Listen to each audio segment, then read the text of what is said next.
আজকে তিনটি বিষয়ের উপর কথা বলবো। আপনারা সবাই হয়তো এই তিনটি বিষয়ের কোনো না কোনো একটা সমাধান বা সুরাহা খুঁজবার চেষ্টা করছেন, আপন মনে অবচেতন মনে খুঁজবার চেষ্টা করছেন যে আসলে এই বিষয়গুলিতে কি হতে যাচ্ছে আমাদের দেশে। এক হলো যে হাদির উপর যে হামলা করা হয়েছে এটির কারণ বিভিন্নভাবে আমিও এতদিন পর্যন্ত বলেছি।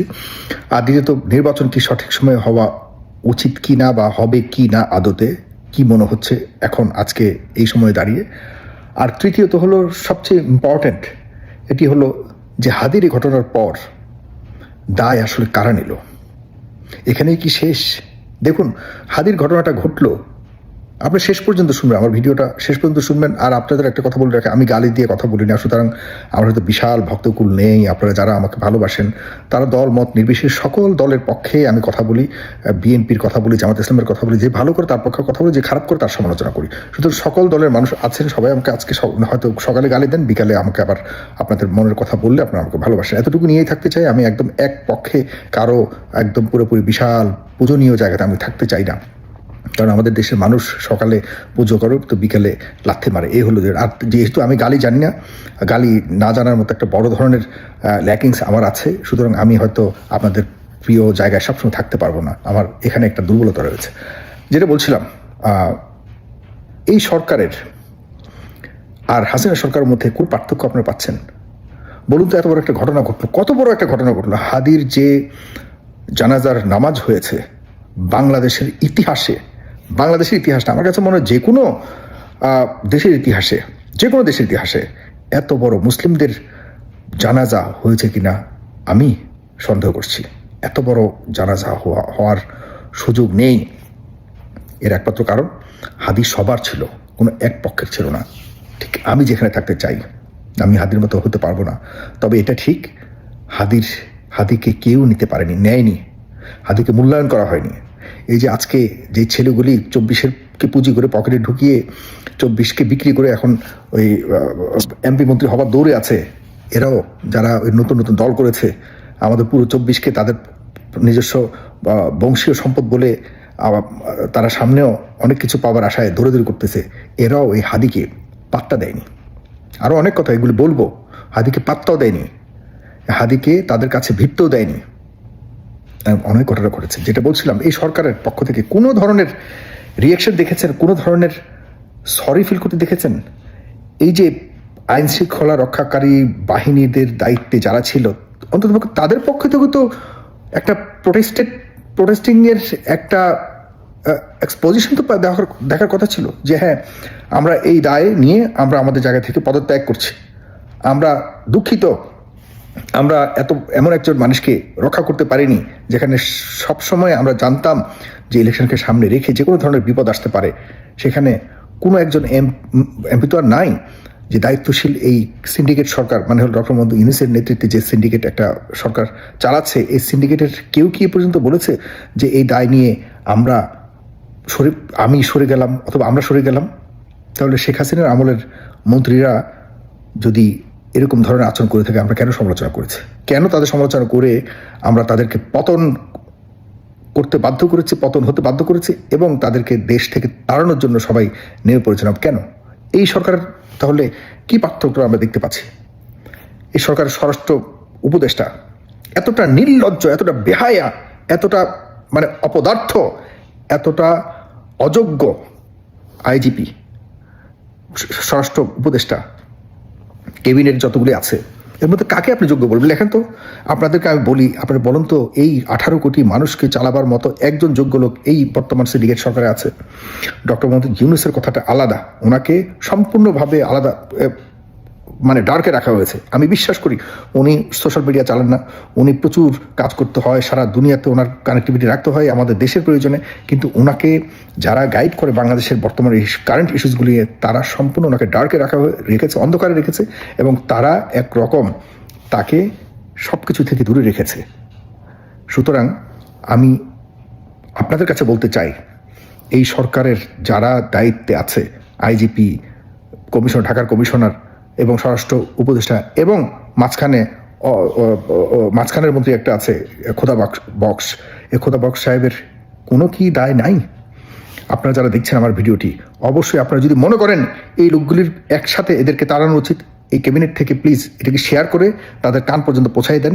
আপনারা তো এটা ওটা ভাঙতে যান, উচিত হলো আপনাদের এখনই এই শাহবাগ চত্বর মানে হাদি চত্বরে এখনই বসে এদের যতক্ষণ না পর্যন্ত এরা চেয়ার না ছাসে ততক্ষণ পর্যন্ত আপনাদের এখানে ওঠা এটা হলো প্রধান দায়িত্ব। এখন পর্যন্ত এই নির্লজ্জ সরকারের একটা লোক এ দায় নেয়নি। কত বড় ঘটনা হয়েছে, হাদি আমাদের মাঝে আর নেই, হাদির কণ্ঠরা আমরা শুনতে পাবো না। এটি কি হতে পারে? এই দায় কি কেউ নেবে না? এই হাদি চ্যাপ্টার কি এখানে শেষ? কোনোভাবে শেষ হতে দেওয়া যাবে না।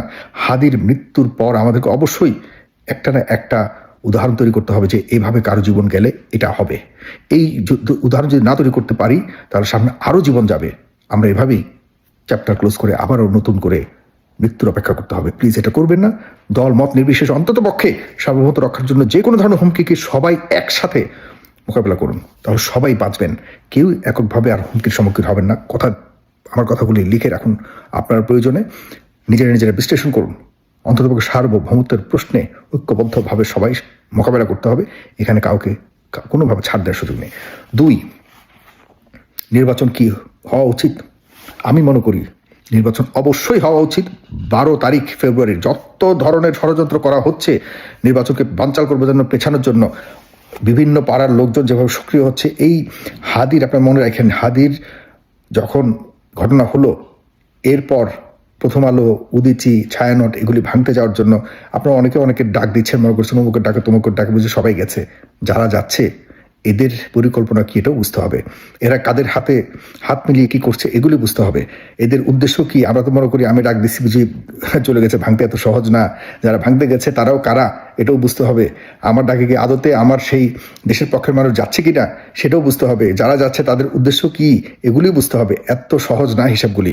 এখন সামনে 12 তারিখ নির্বাচন যদি না হয় তাহলে ধরে নিতে হবে হাদির মৃত্যু, হাদির যে ট্যাগ আবারও বৃথা যাবে। আমরা হাদিকে আবারও খুন করব যদি আমরা 12 তারিখে নির্বাচন একটা না করাতে পারি। কারণ হলো তৃতীয় শক্তি চাচ্ছেই যে নির্বাচন বানচাল করতে। দেখেন হাদির এই ঘটনার পর যখন এই ভাঙচুর হলো, আমাদের দেশের প্রশাসনকে এতই দুর্বল, একটা জায়গায় এই প্রতিষ্ঠানগুলিকে রক্ষা করবার জন্য এগিয়ে আসেনি। তার মানে তারা চাচ্ছে এরকম একটা সিন ক্রিয়েট হোক। খুবই 2+2 4।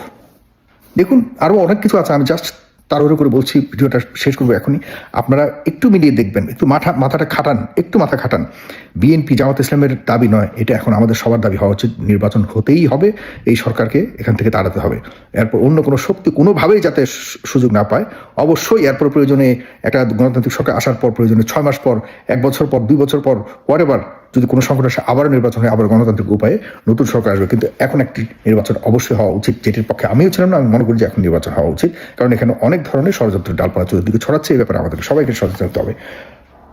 3 নম্বর, আমরা এই যে ঘটনাগুলি হচ্ছে এগুলির দায় কি শুধুমাত্র এই প্রশাসন সরকার? এগুলির দায় আমাদের যারা রাজনৈতিক দলগুলো রয়েছে। রাজনৈতিক দলগুলোকে যদি এখন আমরা সচেতন না করতে পারি যে এই মুহূর্তে সহাবস্থান, সহমর্মিতা এবং একে অপরের সাথে পাশাপাশি দাঁড়িয়ে সামনের সময়কে মোকাবেলা করবার জন্য দলগুলোর মধ্যে সমন্বয়টা খুবই প্রয়োজন। বড় যে দলগুলি রয়েছে তাদের মধ্যে সমন্বয় খুবই প্রয়োজন। তবেই সবাই একসাথে, দেখুন আপনারা এখন হয়তো ভোটের জন্য এই যে জামাত ইসলাম আর বিএনপি এখন মুখোমুখি শুধুমাত্র ভোটের জন্য, আর কিচ্ছু না। এই যে 71কে সামনে আনা, 72কে সামনে আনা, 73 নিয়ে ঝামেলা, 24 নিয়ে ঝামেলা, সবই আওয়ামী ভোটার আর অন্যান্য নিজেদের ভোটার কিভাবে নিজেদের পক্ষে আনার জন্য, আর কোনো কিছু নাই। কিন্তু এই করতে গিয়ে যে ঘৃণার চাষ করা হচ্ছে, এতে করে সবাই ক্ষতিগ্রস্ত হচ্ছে। কারণ এই ঘৃণার চাষ বা এই কথাগুলির মর্মার্থ সব নেতাকর্মীরা বোঝেন, আপনাদের বুঝতে হবে। আপনারা যারা ওই বড় বড় মাথাওয়ালা যারা মনে করছেন যে আমরা তো এই কারণে করছি, ছোট মাথাওয়ালারা এগুলি ভাবে না। তাদেরকে বোঝানোর জন্য আরও সময় দেওয়া উচিত। এই মুহূর্তে এখনো পর্যন্ত নতুন 24 পরে মাটিটা এখনো কাঁচা রয়ে গেছে। আপনারা এই কাঁচা মাটি নিয়ে নাড়াচাড়া করেন না, তাহলে কখনোই কোনো কিছু করতে পারবেন না। আগে গড়েন, এরপর এটাকে নিজেদের মতো করে সাজাতে পারবেন। এর আগে যদি টানা হেঁচড়া করেন তাহলে এটা করতে পারবেন না। একদম বারবার ভেঙে পড়বে, আর বারবার ভেঙে পড়লে এমন এক সময় আসবে তখন আর এটা দিয়ে কিছু বানাবার সুযোগ থাকবে না। ধন্যবাদ, ভালো থাকুন। অবশ্যই আমার ভিডিওটি ভালো লাগলে শেয়ার করবেন। আমি সবার ভালোর জন্য কথাগুলি বলি, দেশের মঙ্গল চাই, আপনাদের সবার মঙ্গল চাই। ধন্যবাদ। মনে রাখতে হবে, শেষ করছি আরেকটা কথা মনে পড়লো। আমি যতগুলো কথা বলেছি এই পর্যন্ত, আমি বিশাল কোনো পণ্ডিত নই, তবে সেই 24-এর পরবর্তীতে, এর আগে থেকে বলেছি সেগুলি, 24-এর পরই বলেছিলাম এই পোলাপানগুলি ক্যাবিনেটে নেওয়া হয়েছে, এই সরকার বেশি দিন, এই ছেলেদেরকেও শেষ করে দেওয়া হয়েছে, 24কেও শেষ করে দেওয়া হবে। আমি যখন লিখেছিলাম যেদিন ক্যাবিনেট গঠন করা হয়েছিল, ওই দিন লেখার পর আমাকে ইচ্ছা মতো মানুষ গালাগালি করছে যে তুমি বেশি কথা বলো, তুমি এইগুলো, আমাকে কথাগুলিকে তোয়াক্কা করেনি, অনেক নেতিবাচক কমেন্ট পড়েছিল। আজকে সেই জায়গাতে এসছে, আমি যা বলেছি সেটাই হয়েছে। 24কে সম্পূর্ণভাবে নষ্ট করে দিয়েছে তারা। এরপরে দেখুন, হাদির ব্যাপারে আমি অনেকগুলি ভিডিও করেছি, কোনো ভিডিও মিথ্যা হয়নি, সবগুলো ভিডিওতে আমার কথাগুলি সঠিক হয়েছে। থ্যাঙ্কস আল্লাহর কাছে, অন্তত পক্ষে আপনাদের কাছে কিছু বলবার সেই শক্তি আছে। ভালো থাকুন, পাশে থাকুন। আসসালামু আলাইকুম।